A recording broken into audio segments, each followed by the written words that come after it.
अनुव्रत जो गृहस्थों के लिए होता है और महाव्रत जो मुनियों के लिए होता है, महाव्रत कठोर होता है, अनुव्रत थोड़ा सा उसको रिलैक्स किया जाता है ताकि गृहस्थ उतना कठोर जीवन यापन नहीं कर सके। यही बात बहुत हद तक बुद्धिज्म में भी था। संघ जीवन अलग हुआ करता है और गृहस्थ जीवन वहाँ भी अलग है। हिंदू परंपरा में भी लगभग ये बातें हैं। अपने रीत से शुरू किया है, रीत पर मैं बात करूँगा।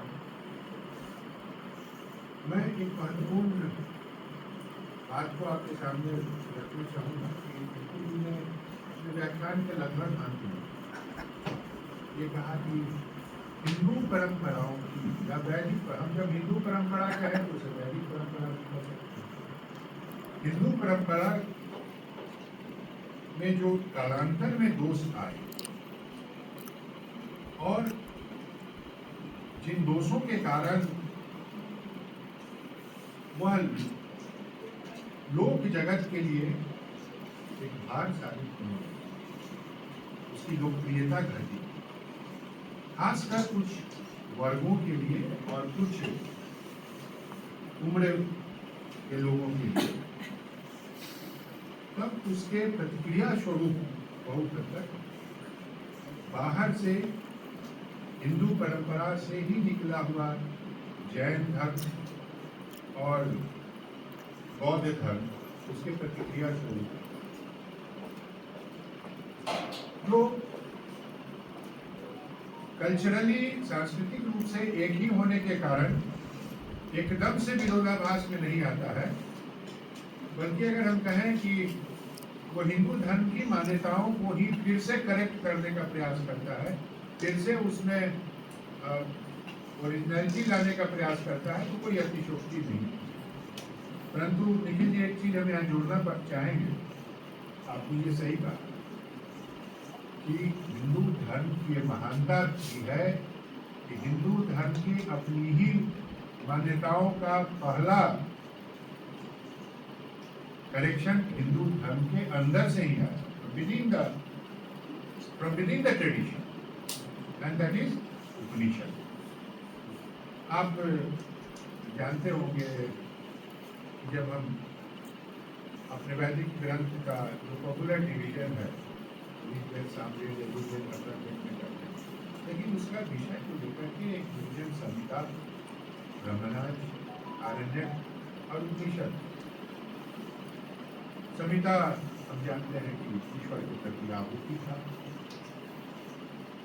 हम ईश्वर की पूजा करते थे, आराधना का भी भाव था, लेकिन वहाँ हम कुछ मानते और व्यवहारिक मानते थे, व्यवहारिक बातों की मान करते थे, वहाँ मुक्ति नहीं।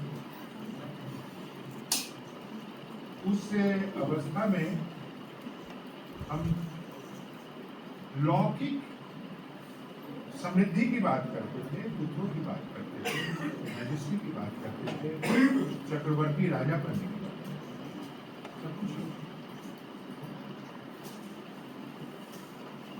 इसी क्रम में इसके बाद की जो अवस्था है वो ब्राह्मण काल की। ब्राह्मण काल में थोड़ा ये दूसरा रूप अख्तियार करता है और इन उद्देश्यों की पूर्ति के लिए कर्मकांड ही सर्वोपरि। संहिता में हम कर्म करते थे लेकिन ईश्वर को सर्वोपरि मानते थे और हमारी ये अपेक्षा थी कि हम कर्म करेंगे ईश्वर से हमें डिजायर्ड रिजल्ट या रिवार्ड मिलेगा। वहां तक प्रधानता ईश्वर की, कर्म वाज सेकेंडरी। लेकिन ब्राह्मण काल में कर्मकांड ही सर्वोपरि। कई तरह की आहुतियों की हम बात करते हैं, यज्ञ की बात करते हैं। यज्ञ इतना महत्वपूर्ण हो गया, इतना महत्वपूर्ण हो गया कि वहाँ एक वर्ग बहुत हद तक हावी हुआ ब्रह्मणवत हिस्ट्री क्लास, और वहां दो बातें आई कि यदि आप यज्ञ करते हैं, कर्मकांड करते हैं,